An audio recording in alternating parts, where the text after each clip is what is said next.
Hi, I'm Tom Weaver, and the first thing I want to do is alert you that this Creature from the Haunted Sea commentary is not going to be like the average commentary. Usually I talk more than half of the time, occasionally the whole time. Well, I have interviewed a number of veterans of the Roger Corman Puerto Rico trilogy, and most of them were quite voluble. So this commentary will consist mostly of Mighty Weaver art players reading quotes I got from interviewees who are no longer with us, and then comments from the still with us Roger Corman and Kinta Zertuche. Kinta was Roger's executive secretary in 1959 and worked on all three of the Puerto Rico movies, Battle of Blood Island, The Last Woman on Earth, and Creature from the Haunted Sea. Warner Brothers animator Paul Julian provided the cartoons seen in the first few minutes of this movie.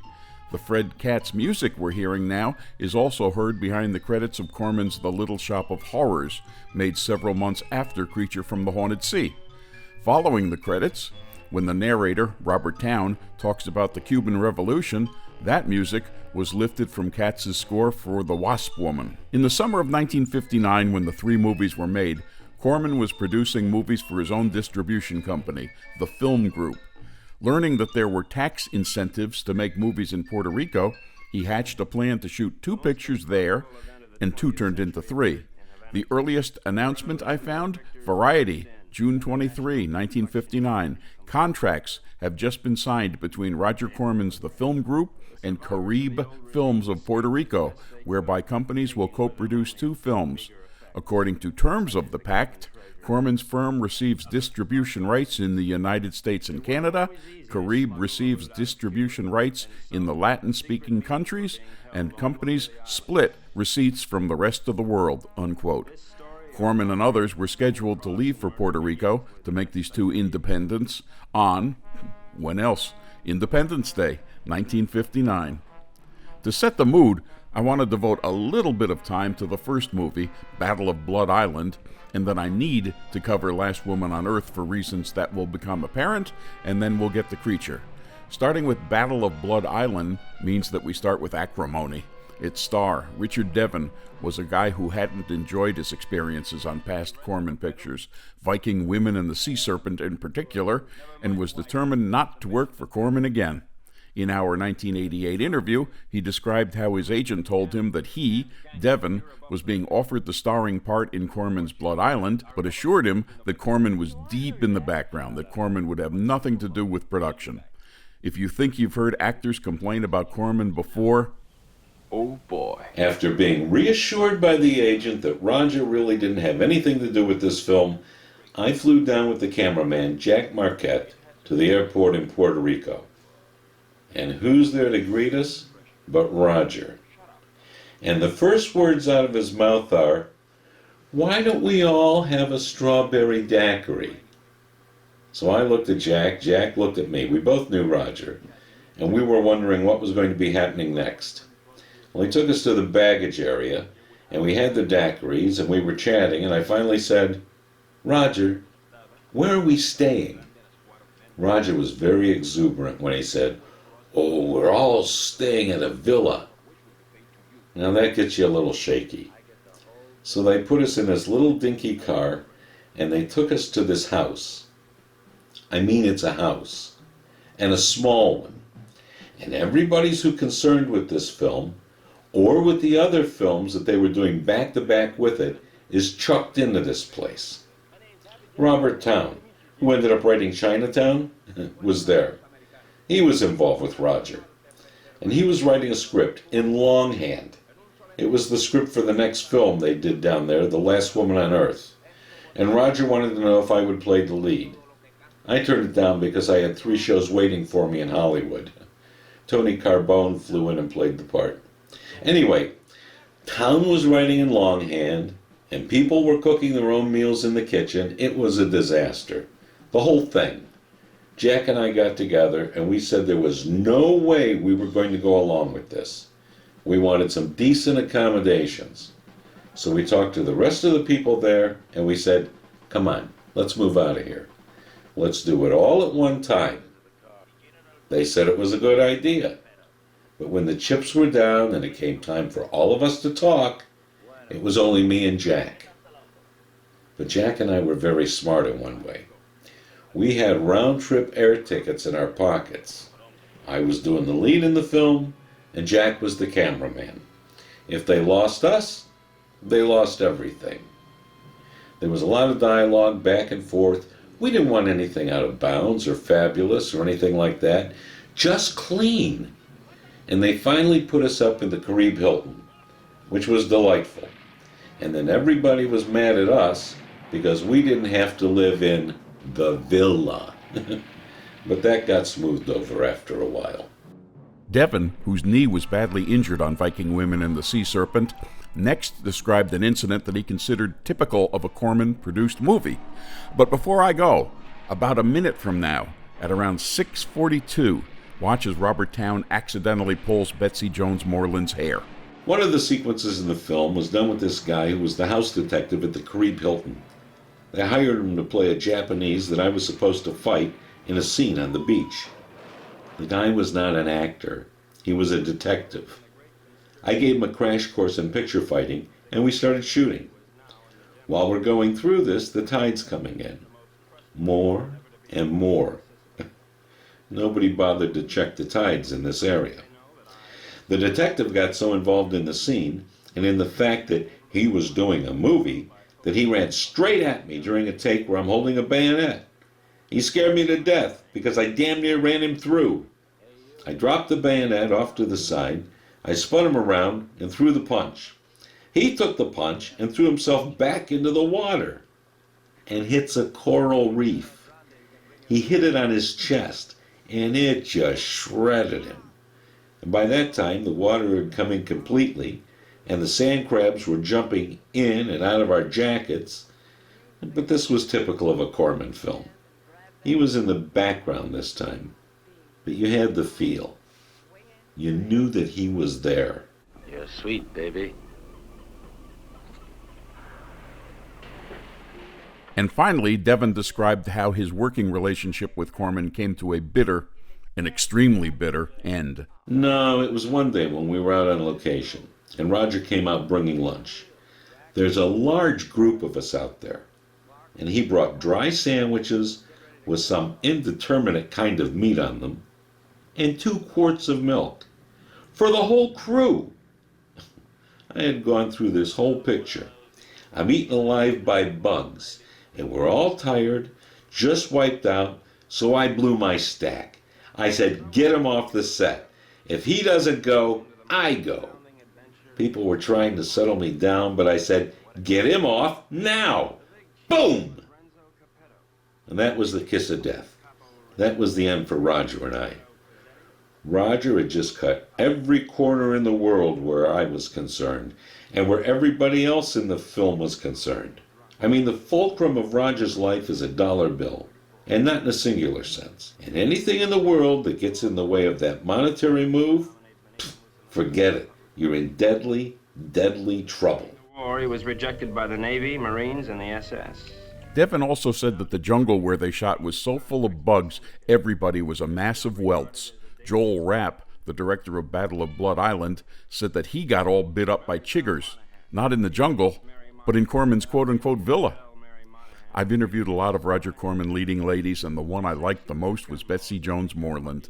It probably had a lot to do with the fact that she was such an animal lover.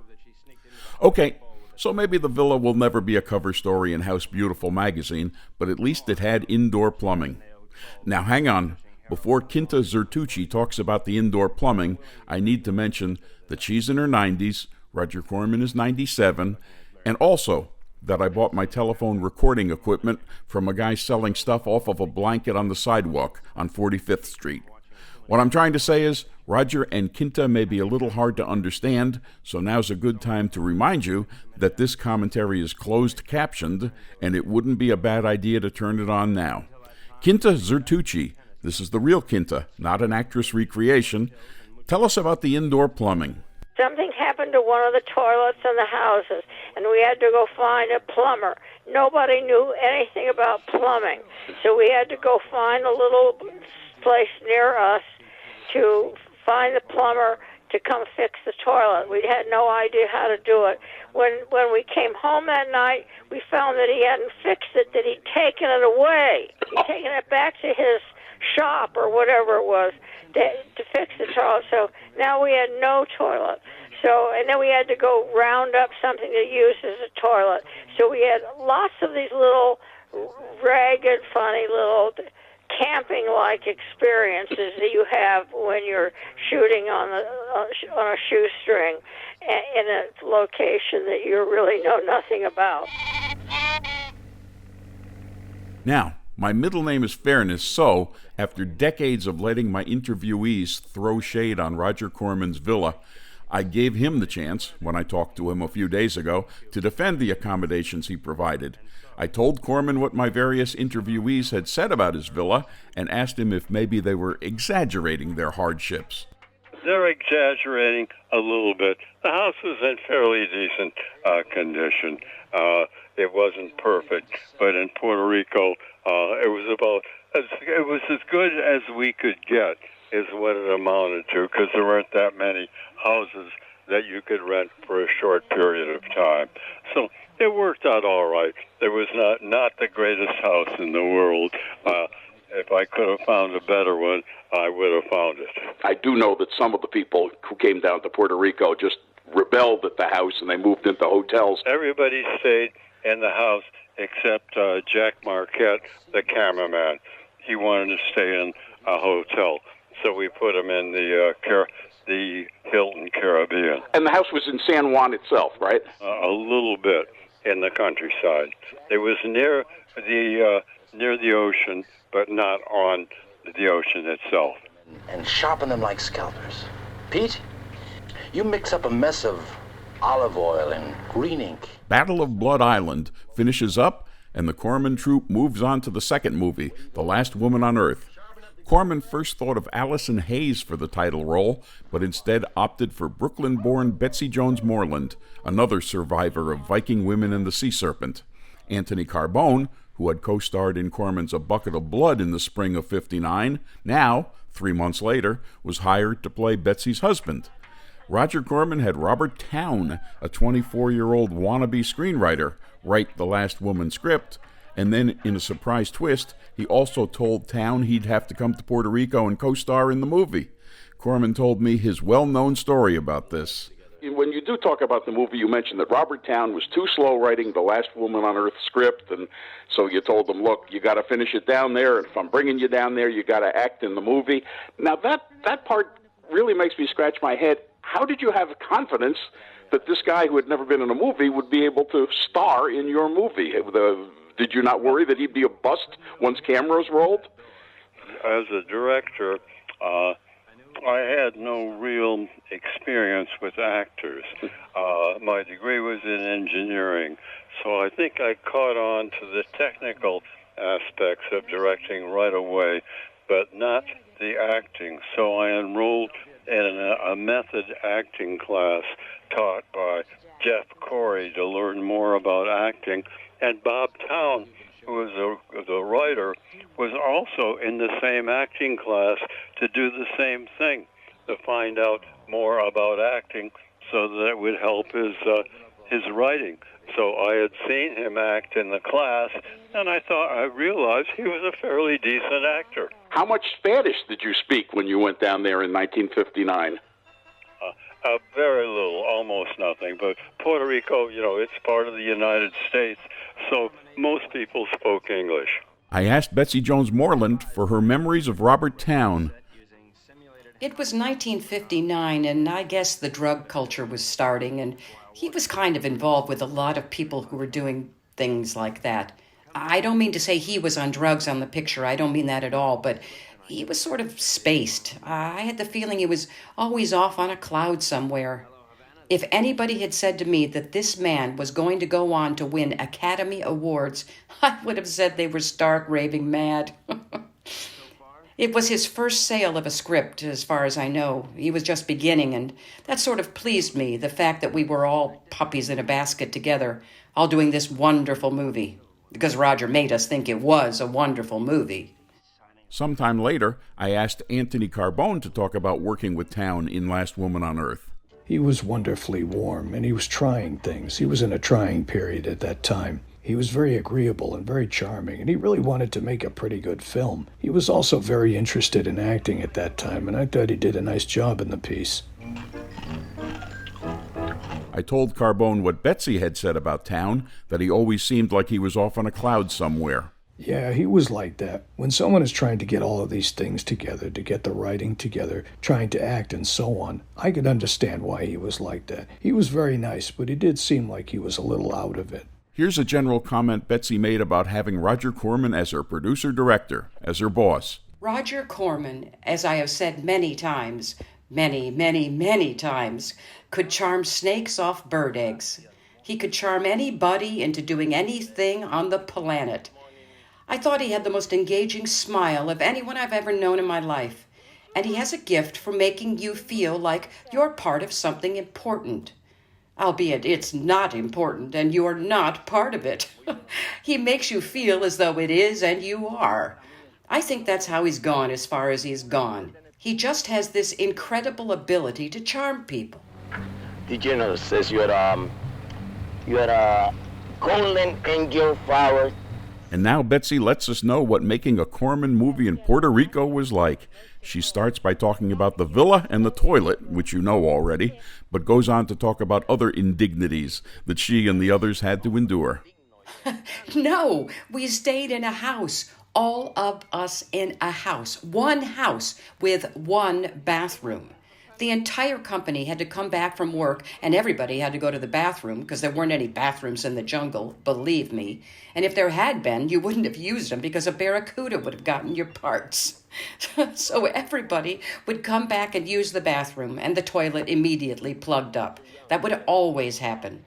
We were always out of hot water because there were 20 or 25 of us trying to take a shower. Well, Jack Marquette and 2 or 3 of the others promptly moved out. I didn't have the clout to move out. Roger said, "Stay in this house." I stayed in that house. Finally, I got the hell out of there, but I stayed for as long as I could. I was doing my own makeup, my own hair, my own wardrobe, my own everything. Looking at the movie today, I can't believe how good my hair looks in that movie, considering that I had absolutely everything working against me. I had no mirror, no nothing. I had to dress and undress on the beach in the middle of everything and everybody. There was no trailer or anything like that. Working in Puerto Rico wasn't the only hassle. Before Puerto Rico came the ordeal of getting there. Coming up now are Kinta and Betsy's horror stories. Before I play Kinta's, I want to preface it by saying that in the days just prior to the start of production on Battle of Blood Island, Kinta was in Northern California, sent there by Corman to co-produce one of the film group movies. Of course, I asked her which movie, and she couldn't remember the title. So I asked, well, who was in it? Because then I could figure it out on my own. She said, oh, there was just kids in it, all nobodies. I don't remember their names. Okay, so I let it slide. But I remained determined to figure out which film group movie she was co-producing in Northern California before Corman yanked her off of that picture to come to Puerto Rico. Well, I did figure out what movie she was making in Northern California, The Wild Ride, and the cast of what she called Just Kids, All Nobodies was headed by Jack Nicholson. It was his first starring movie. Obviously, years passed, Nicholson became a star, and Kinta never knew, she still doesn't know, that she co-produced the first Jack Nicholson movie. Now that we've gotten our first terrifying look at the creature from the haunted sea, here's Kinta. In my interview with Betsy years ago, she said the first story she told me about Last Woman on Earth was that Roger told her to bring tons of clothes to Puerto Rico because she had a different outfit in practically every scene, and she did bring suitcase after suitcase, and she gets to San Juan, and nobody picked her up at the airport. She was lugging umpteen bags around trying to find somebody who, and not being able to speak Spanish, and there she was in an airport with countless bags and nobody to help her. And that was her first taste. That sounds like it was very that was very typical of a Roger Corman operation. Everybody, when I had to fly in there quickly in a 24-hour with information, he was supposed to pick me up or send someone to pick me up at the airport. But my plane, I had to fly first to, I can't remember whether it was New York or Washington, where I flew. And then I had to fly from there into Puerto Rico. And the plane was held over for some reason, weather or something. And so when I got there, it was late. It was in the middle of the night. Instead of coming in about 11 in the evening, it came in like at 2 o'clock or something. And when I got to the airport in Puerto Rico, there was absolutely nobody there. The whole thing, the airport was almost completely shut down. When I went to the counter, there was nobody to pick up anybody. And I went to the counter, airplane, I don't remember which airline it was, and said, is there any, I started thinking, I don't know where they were. I had no telephone number. I had no idea how to reach them. And I started wondering how I was going to find him in the city of San Juan. And I went to the airline counter and said, is there any message that anyone left here? And there was someone cleaning up, a janitor cleaning up behind the counter there. And he didn't speak English hardly either, but at least he worked in an airport, so he was accustomed to people from other countries. And he said, no, nothing here, nothing. I said, I think there is. And we finally found, believe it or not, a little note, because Roger used to have very small handwriting, a little note written to me, Kinta, come to, and they get then a street address. See you tomorrow morning, or something like that. And it was only that insight that I had that he would not have walked off and left me there with no way of knowing how to get there that made me persistent, have the janitor searching through the trash at the airport there to find it. Anyway, but that was a typical, that type of thing happened, I must say. To make our decision. And now Betsy talks about her airport arrival. I got to Puerto Rico. I got off the plane. I was supposed to be met at the airport, and there was no one there to meet me. I had this enormous amount of wardrobe. I had 17 wardrobe changes, and I literally dragged it through the airport crying. I was so goddamn mad. It was hot, it was wet, it rained every 20 minutes, and that is not an exaggeration. And it was humid. I was furious.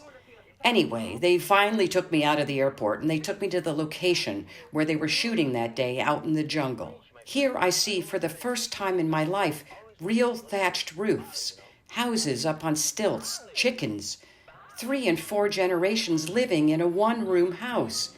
It looked like a movie set, except it wasn't a movie set, it was real. No fences, cows wandering from property to property, from house to house. They used palm fronds and coconut husks to cook outside. People said to me, don't put your foot down on the ground in the jungle. There will be 10 million bugs on you before you can get your foot back up off the ground. I said, for God's sake, I've got to shoot in the jungle. How am I going to not put my foot on the ground? You just cannot believe the bugs. I lived with a can of bug spray in one hand the whole time. These cabin scenes were shot right on the boat. I cannot picture how they got all the actors and the camera and sound equipment and lights in there unless the cabin was enormous.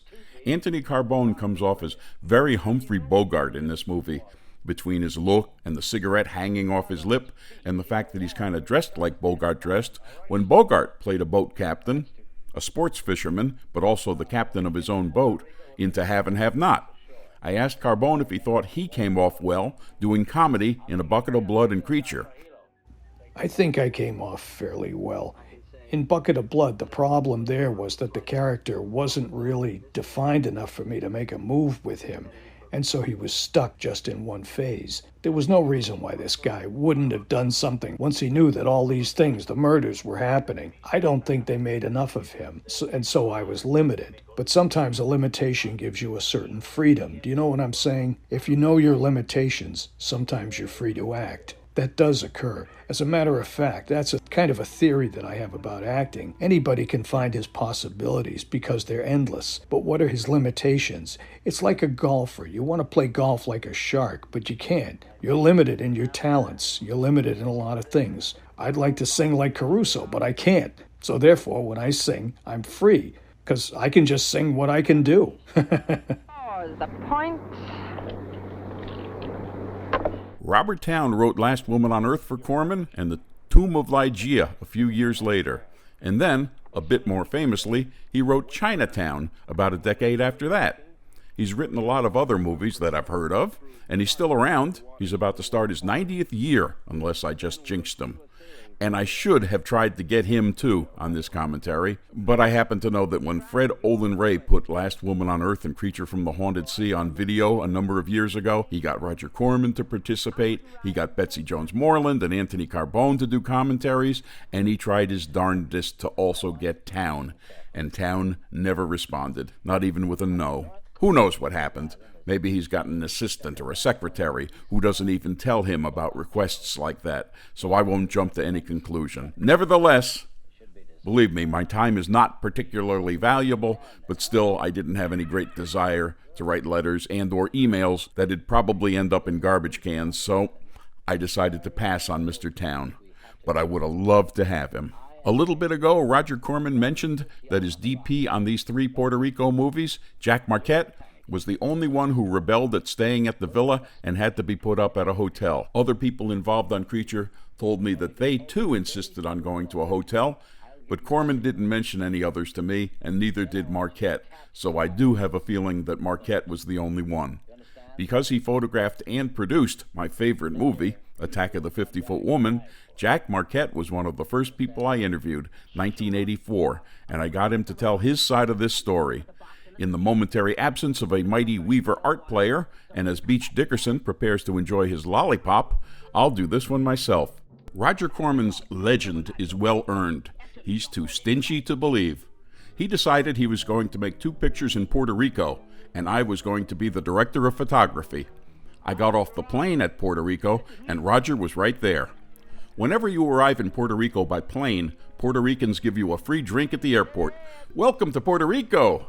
Well, Roger was there for the free drinks. He said to me, "Do you realize that the cost in Puerto Rico is 25% more than it is in the United States?" I said, "What are you trying to tell me, Roger?" He said, "I've rented a house, a big mansion, and we're all going to stay in this mansion." I said, "Oh, I don't think I'll stay there." We went to look at it. The place had about 4 or 5 bedrooms, and in each bedroom they had 4 or 5 army cots. It was like a dormitory. I also remember that there were 2 big deep freezers in the mansion filled with all kinds of frozen food. I said, "Wait a minute, where are we going to put all the film?" We had to keep the film frozen as much as possible before the high humidity got to it. So we threw all the goddamn frozen stuff out of the freezers and put the film cans in there. Then they went and got some more freezers and put the meat back in, which means it's refrozen meat. I told him, "Roger, I'm not staying here."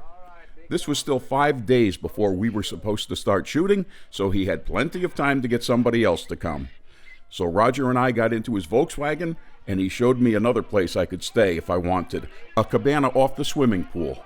No bathroom, no place to eat, and there would have been drunks and people using the pool until 2, 3 in the morning. No way! Finally, after all day looking at all these different horse shit places, he took me to the Caribe Hilton. I said, okay, I'd stay there. Now what happened is that all the people that were staying at the mansion came into town on the weekend. They'd come to my hotel and eat dinner with me, and I'd sign the check for all of them.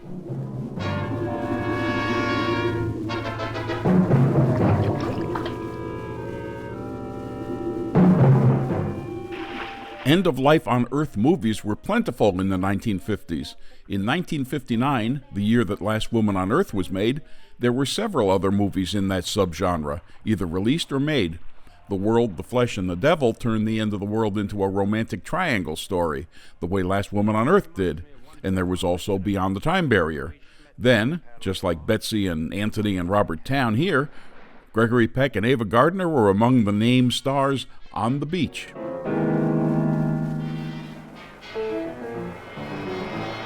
Because I see the name Chuck Hannawalt in the credits of so many Corman movies, I always assumed that he had to be an important part of Corman's organization, and yet no one ever talked about him. Well, to my delight, out of the blue, Kinta did. He was one of those jack of all trades that could do anything. He was called a key grip, and he was well known in Hollywood. But he could make anything. He could manufacture whatever he needed. He knew how to make all kinds of equipment, how to use and employ all kind of equipment. He knew how to be a lighting person. He really knew. He was just one of those very, very capable human beings. Mm-hmm. And he had gone ahead before any of the actors had come down to Puerto Rico.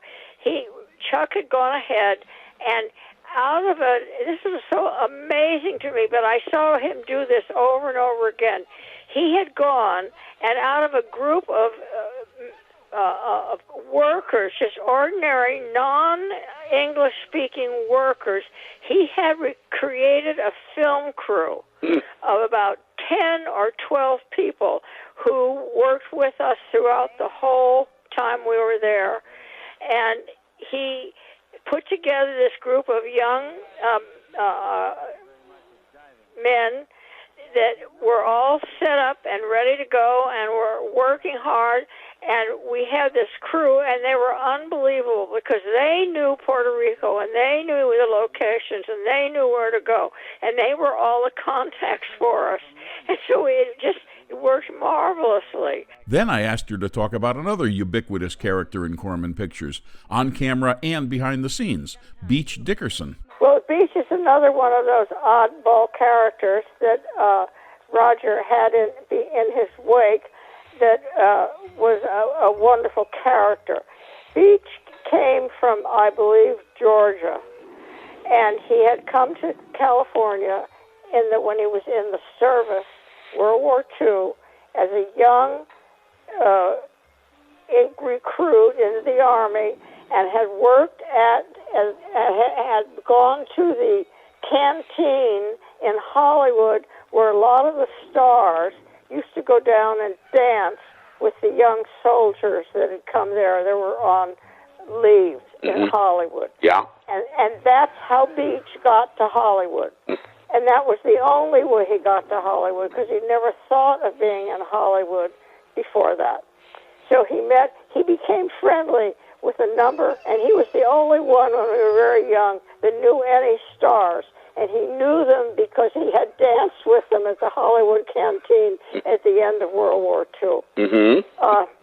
He was he was small in stature, with a wonderful personality, very, very easy to get along with, very cooperative, very motivated to be part of the Hollywood scene. He fell into that troop of people that worked with Roger. Mm-hmm. And he did a little bit of everything.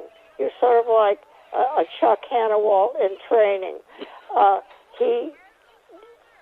When we were in South Dakota, he had gone on all those trips that we had taken to Europe and around the world, or doing this or that, researching and doing things, and Roger would use him to fill in. He was just a jack of all trades, and he was willing to make an effort, a stab at doing anything Roger needed him to do. Learn how to run the sound, learn how to put up lights, learn how to paint, learn how to go up and talk to people and make appointments. He would just do anything that was needed of him, and he ended up owning lots of real estate in Laurel Canyon. He was kind of the real estate king of Laurel Canyon in Los Angeles, and became friendly with a lot of the people who lived in Laurel Canyon, a lot of the offbeat types, the musicians and the odd types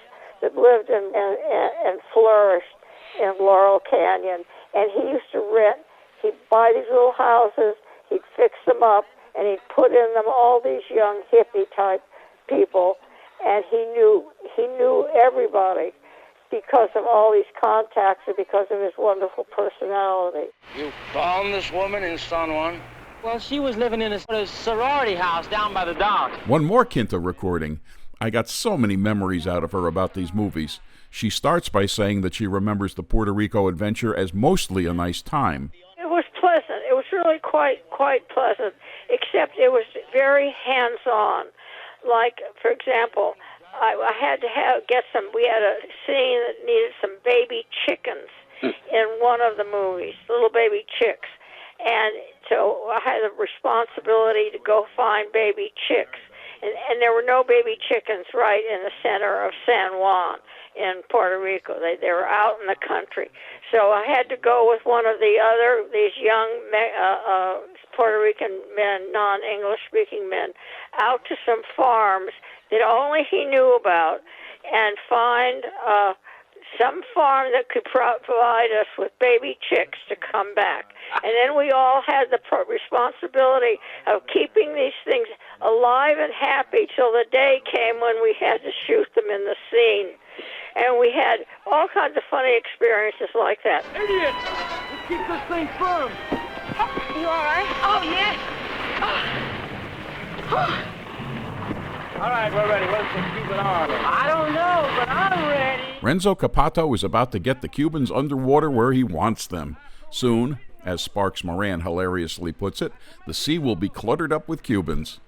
On the audio commentaries that Anthony Carbone did with Fred Olen Ray, he said that he was one of the divers in this movie and in The Last Woman on Earth. I think he said it several times. My bullshit detector hit a 9 or maybe a 10 every time he said it. During a too long career of interviewing actors, I've learned how much some of them like to try to get away with saying they did their own stunts when they didn't. I knew they were lying because I could freeze frame a VHS or DVD or Blu-ray and see that the guy doing the stunts was not the actor now claiming to have done them. I never contradicted any of these guys, I just didn't include their fibs in the published interviews. I had a feeling that these underwater scenes weren't shot in Puerto Rico, so I asked Corman about them. And the underwater scenes in Last Woman on Earth, they go diving, and that's why they survive the end of the world. And in Creature from the Haunted Sea, there's lots of underwater footage. That stuff wasn't shot in Puerto Rico, was it? No, it was shot at a water park in Palos Verdes. I've forgotten the name of it. I tell you with complete sincerity that I'd be ashamed if you knew how scared I'd be in the water with fish that looked like these. This beauty here is a giant grouper. They can grow to several hundred pounds. The fish with the bright lips is a parrotfish. The lips are actually a hard beak that they can use to crush coral to consume. In a little bit, you'll see sea turtles and a stingray. I speak very knowledgeably about these fish because I got all this information from my pal Dave Hodge, formerly the head keeper of carnivores at the Louisville, Kentucky Zoo. Dave worked with saltwater fish for many years. Dave could tell by watching these underwater scenes that they were shot at some kind of aquarium. Quote, "It looked like there was a mix of both Atlantic and Pacific animals. I also noticed that there was a lack of actual coral, which is normally where you would find the parrotfish," unquote. And, not that we need it at this point, Kinta also confirmed that the underwater stuff wasn't shot in Puerto Rico. Quote, "There was a place in the San Fernando Valley where they had a large pool with a window on the side of it underneath the ground that movie companies could shoot in through. You could get in the pool and put backings in and do whatever you wanted to," unquote. Attack of the Crab Monsters underwater scenes were probably shot in the same tank or one just like it. In both movies, there's what's supposed to be a sunken wooden ship in the same area as the divers. The shooting of Last Woman on Earth went well, according to Corman, and he was having such a good time that he decided they'd do a third movie in Puerto Rico. He called his frequent screenwriter Charles B. Griffith back in Hollywood, woke him up from sleep, and told him the situation. He wanted a horror comedy script that they could shoot in Puerto Rico. They talked about a storyline, and Corman gave him a week to write it. Griffith, in interviews, once said that Corman gave him 3 days to write it. The stars of Last Woman on Earth, Betsy, Tony, and Robert Towne, would star. As I mentioned, Corman initially wanted Allison Hayes to play the Last Woman on Earth. If she'd done that, she would no doubt have been Mary Bell in Creature from the Haunted Sea as well. When Griffith's script arrived in Puerto Rico toward the end of Last Woman on Earth shooting, it wasn't quite the story that Corman and Griffith had discussed, so in one night, Corman says, he did a fast rewrite. Corman also told me his quote-unquote famous story about Griffith mischievously writing a part for Corman to play and making sure that it would be a tremendous challenge for Corman to play it. I called him and told him I needed this script right away, and that everybody was going to act in it, including me, that I would play a small role. So he wrote the role from me, which was the most difficult acting job in the world. He deliberately had me laughing in one scene, crying in the other, angry in one, loving in the other, and I thought, I can't do this. So I think one of the guys we brought down, I think it was some high school kid who had just graduated from high school, and he played the role.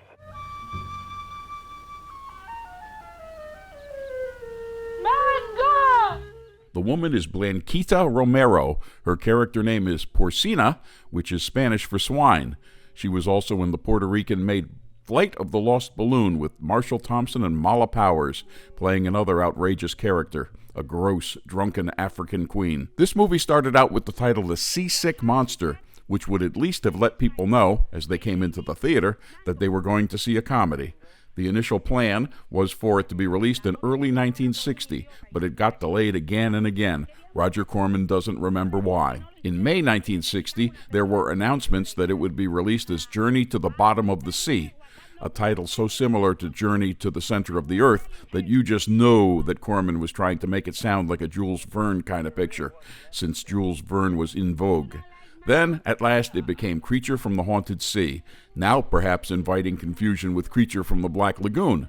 The Creature poster art makes you think it's a Gorgo-type giant monster movie. I think Creature was still unreleased in July 1961, but Corman was already considering putting it and 14 of his other pictures into a package for United Artist Stevie. I don't know if that happened or not. It looks like Haunted Sea came out in the second half of 1961, over 2 years after it was made. Some of the movies with which it played: Devil's Partner, Journey to the Seventh Planet, and White Slave Ship. Because Creature was released in 1961, everyone considers it the third movie in the Roger Corman, Charles Griffith Murders Are Funny trilogy: A Bucket of Blood, Little Shop of Horrors, and Creature. But it was actually the second movie in that trilogy, made shortly after Bucket of Blood, and Little Shop followed months later. Betsy Jones Moreland on the quote-unquote adventure of making movies for Roger Corman. Oh, God, every picture I did with Roger was such an adventure. When I would come home at night and try and tell people about it, I think they had a hard time believing me. Or when a picture was over and I had survived it. Because there was always a question of survival with Roger. You really had to check yourself every day to make sure you were still alive, because you're always in danger. There's always some goddamn thing about to kill you or eat you, or you were going to fall in a pit and never get up. There was always something. In Chapter 6 of Roger Corman's autobiography, How I Made 100 Movies in Hollywood and Never Lost a Dime, he devoted a surprising number of pages to his Puerto Rico trilogy, including this paragraph. I was trying to get more movement into long dialogue scenes. Chuck had one scene in the script that especially bothered me because I couldn't figure out how to give it some action. We were shooting in a palm grove, and I had these Americans playing touch football with a coconut. I lined everybody up on two sides and gave them a coconut, and they started running and lobbing passes back and forth as they played a game and said the lines. If nothing else, there was a lot of movement in that scene. She's almost as pretty as her mother. Yeah, she's wonderful. Yeah, but can't she do imitations? Well, I don't know. The Creature from the Haunted Plains of South Carolina, Larry Blamire, on Haunted Sea's combination comic relief and killers, Robert Bean and Beach Dickerson. One of my favorite parts of Creature from the Haunted Sea is the pair of unlikely hitmen, Happy Jack Monahan and Pete Peterson, played by Robert Bean and Beach Dickerson. They're like the Burke and Hare of the Cabin Cruiser set. Murderous assassins this eccentric wouldn't come along again until the 1960s British television series, The Avengers. Their clean-cut deckhand appearance belies their cheerfully psychopathic demeanor. Each is outrageous in his own way. Dickerson's surreal animal sounds aside, he delivers lines like he's dubbing early anime, while Bean sounds more like Wally Cleaver's Southern Buddy. They share between them about the level of intelligence of the bounty hunters played by L.Q. Jones and Strother Martin in The Wild Bunch. It helps that both actors, neither of whom had a lot of credits, appear quite comfortable on camera. Among my favorite Demented Pete and Happy Jack moments, when they get ambitious with their newfound lady loves and decide to rub everyone else out, but spare Happy Jack's sister Maribel so they can keep her around to do their housekeeping. Great stuff. Getting back to Betsy, the best story she told me was about the bandits. I don't know if these incidents happened during Last Woman shooting, Haunted Sea shooting, or both. Let me tell you about the bandits. We were shooting in the jungle, and all of a sudden, all the Puerto Rican guys started to disappear. They would just vanish into the weeds. We didn't know what the hell was going on. Then these small horses with people on them came flying by, and they were bandidos. They were really bandits. I thought it was a joke the first time, but it was no joke. The Puerto Rican guys took off, and I stood there like an idiot. What did I know? They went 10 feet by me, 15 feet max. 2 or 3 days later, the same thing happened again. By that time, of course, I knew what was coming when I heard the horse's hooves, and I was fascinated. I didn't run and hide behind a tree. I was just fascinated. I couldn't believe my eyes. The romance of it all was more than I could stand. I asked Anthony Carbone about the Puerto Rican members of the cast. The guy who played the Colonel, Edmundo Rivero Alvarez, might have been an actor, but I don't think so. The only reason I think he might have been an actor is when the skiff he was in started sinking, he kept right on going. I thought, geez, this guy, he's committed. He was either committed or he should have been committed. Oh, God, I love those guys down there. They were great. They'd wear one uniform when they were the heavies. Then when they were the good guys, they'd put on the other uniform. Remember the scene of cars chasing each other in the forest? When they were the bad guys, they would put on their costume for bad guys. And when the good guys were chasing them, then they'd go over and put the good guys' clothes on. In the book The Movie World of Roger Corman, Beach Dickerson said that the creature suit that he and Robert Bean made was 7.5 feet tall. In the Corman autobiography, Dickerson had more to say. He recalled that Corman gave them $150 to make the creature. Dickerson continued, quote, "So Bobby and I have a challenge. Bobby's the one who's getting inside this monster. Now we have to build it. They'd just wrapped the war picture, so I decided to get 5 helmets and make this giant head. Then we get a wetsuit, some moss, lots of Brillo pads. Then we get tennis balls for the eyes, ping pong balls for the pupils, and pipe cleaners for the claws. Then we cover him with black oilcloth to make him slimy. I mean, we decked him out, and he was absolutely glorious. And I must say, that son of a bitch, he ran on land and swam underwater for the whole shoot, and when it was all over, he went to heaven." Beach said Robert Bean played the creature, and he ought to know, but Beach gets credit for playing the creature in a number of sources, and Kinta told me that it was Beach in the costume. I bet both Beach and Bean played the creature, Roger Corman movies being what they are, and then perhaps yet another person when the underwater scenes were shot back in the U.S. Kinta's memories of the creature. He played the monster in Creature from the Haunted, whatever. Uh-huh. He was the monster, and he was made, and we made a costume of some sort. As I remember, out of one part of it was Brillo pads. We'd gone to the market and bought all these Brillo pads and stuck them all together in some way to create this monster-type character-looking thing. I don't remember exactly what it even looked like. And he would go under the water, and we would do all those kind of tasks that nobody wanted to do. Beach was willing to try.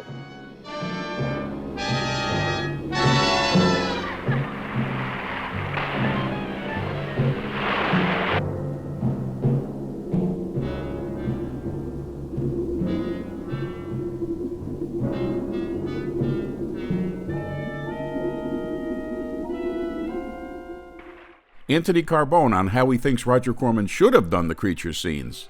That was a joke.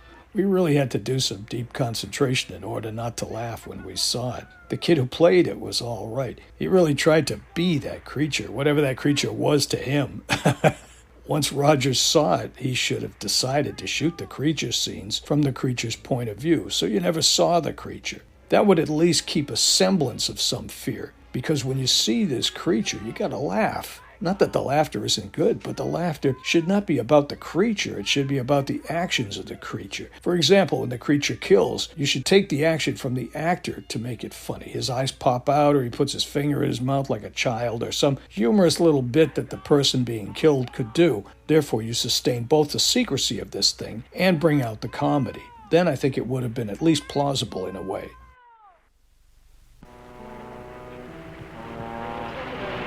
Why'd you have to do it, Renzo? Why did I have to do what? I also asked Roger Corman about the creature costume, and I politely gave him heck about the subpar quality of the monsters in his late 50s monster movies. And the creature from the Haunted Sea costume, that crazy cookie monster-looking thing. What did you give the guy, number one, who built it, and number two, did you give them much direction on what you wanted? I get there. It was built by, let me see. I think it was built by Beach Dickerson, and I told him what I wanted and to do as well as he could on short notice and with very little money. And that's the best he could do. And I thought, it sort of fitted the overall goofiness of the film. It sure did. Now, your early monster movies had Conquered the World and Day of the World Ended. They had pretty elaborate monsters that Paul Blaisdell built, and some of the other early ones did too. But then a little later, all of a sudden, the Wasp Woman is just a mask on Susan Cabot, and it wasn't even a very good mask. The giant leeches were like guys in black garbage bags. Did you feel like you were sticking your neck out, skimping on the monsters in monster movies? I didn't feel I was skimping so much. I just felt the later movies required different costumes. Creature from the Haunted Sea is surreal and ridiculous.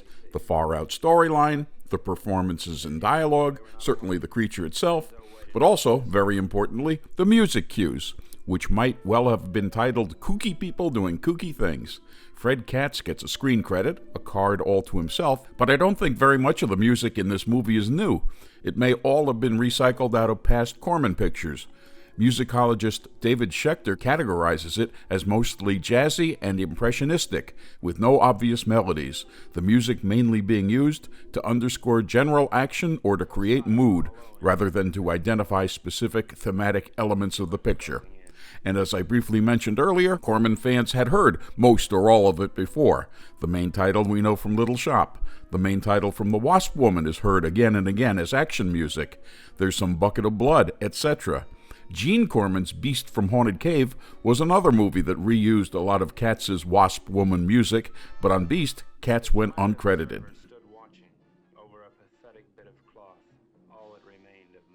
Remember Jack Marquette's anecdote about everybody coming to his hotel on the weekends and having dinner with him, and Marquette signing for everybody? Well, here's the punchline to that story. Marquette told me, "It was so cheap to make pictures in Puerto Rico that Roger did decide to make a third picture, Creature from the Haunted Sea. By this time, I was ready to go home. I told him, if this third picture takes over 8 days, I'm gone. I can't stay. I've got commitments and so forth." He said, "Okay, we'll do it in 8 days.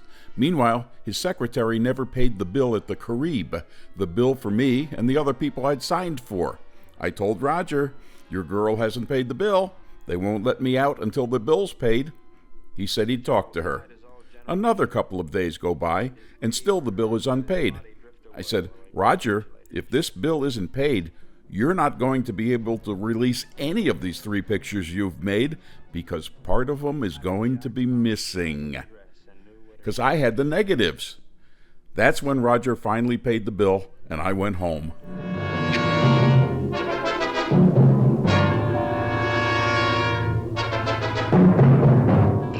Proof that I have a conscience, contrary to popular belief, I do feel funny that I asked Roger Corman to be part of this commentary when I knew that I'd be using quotes from Haunted Sea actors and Jack Marquette who'd be talking smack about him. Me being me, I just couldn't sweep all that stuff under the rug. That wouldn't be telling the whole story, and whole story is my middle name. So to maybe atone a little bit, I want to start wrapping up by playing one last Betsy Jones Moreland snippet. By the way, I hope that nowhere along the line have I made it seem that I don't like Roger. You can't help liking Roger. He has such great charm. And you can't beat the fact that he started out with a nickel and a half and built what he built. He discovered people, he employed people, he used people. Yeah, he used people. He found talented people that needed to work and were not working, and he used them. But he gave them work. I want to make all that clear, because it'd be easy to mistake a lot of what I'm saying for Roger bashing. By no means do I intend to do that. You can't not like Roger. You have to be lured by that wonderful, wonderful smile and that ability to make you feel important. Anybody, anywhere has got to respond to that. I don't care who you are. You have to respond to that feeling that he's taking you in and you're part of the family and your input is important. Neither do I, Colonel. Want to know more about Creature from the Haunted Sea? On the DVD, the Roger Corman Puerto Rico trilogy, released about 15 years back, the real Anthony Carbone and Betsy Jones Moreland are audio commentators on Last Woman on Earth and Creature, and director Joel Rapp is on Battle of Blood Island. There is yet more Haunted Sea information in the booklet that came with this Blu-ray. And you can learn a lot more about Anthony, Betsy, and Jack Marquette by reading my interviews with them in my interview compilations books, published by McFarland and Company. Go to their website, do a search for my name, bring your checkbook, and give till it hurts. Southern accented operators are standing by. Larry Blamire finishes up with a tip-of-the-hat salute to Haunted Sea star Anthony Carbone. Even as a kid, I knew Carbone was bogey. Now, no one told me this, but I thought it was some kind of tricky little in-joke, and I had spotted it, because I knew who Bogart was. Anthony Carbone smartly does not do a Humphrey Bogart impression. You know, the twitch, the whole bit like Jerry Lacey or Guy Marks. He somehow just seems to effortlessly suggest Bogart, which is even better. Carbone has a lot of nice little subtle touches throughout, like his little tip-of-the-hat salute when his Marybelle is being dragged under by the monster. And he plays well off Betsy Jones Moreland, who is to be commended throughout for her sincere delivery of things like, "No matter who you kill, I'll love you till the day I die," and so on. And Robert Towne may not care for his own performance, but he's really pretty amusing, particularly in his narration. I like this cast.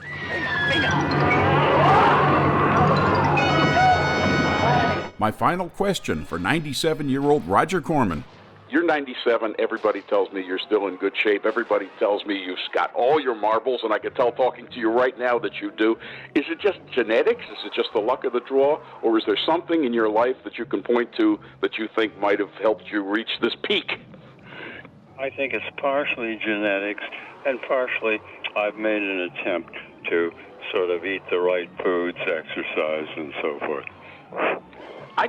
Does being a workaholic, and I assume that's not a bad characterization for you for most of your life, does being a workaholic contribute to it, do you think? Yes. As a matter of fact, I can tell you a little story. John Davison was head of our publicity and went on to be a producer himself. He did RoboCop and a number of big pictures. We stayed friends, and we were having lunch, and he said he was retiring. And I said, "John, I always thought of you as the kid in the office. If you're retiring, maybe it's time for me to retire." And he said, "You're too old to retire." The Cormans, plural, never gave us real good looks at their bargain basement wasp woman, giant leeches, or beast from Haunted Cave, but the creature gets a screen-filling close-up. From the Roger Corman Puerto Rico trilogy, thank you, Betsy Jones Moreland, Anthony Carbone, Richard Devon, Jack Marquette, and especially my co-commentators Kinta Zertuche and Roger Corman. Thanks also to Larry Blamire, Mike Brunis, David Schechter, Robert Kokai, Dave Hodge, Julie Corman, Cynthia Brown, and the Mighty Weaver art players. In 1980, in Vittel, France, there was some kind of movie industry-related event, and at one of the luncheons, Corman, then the president of New World Pictures, was the keynote speaker.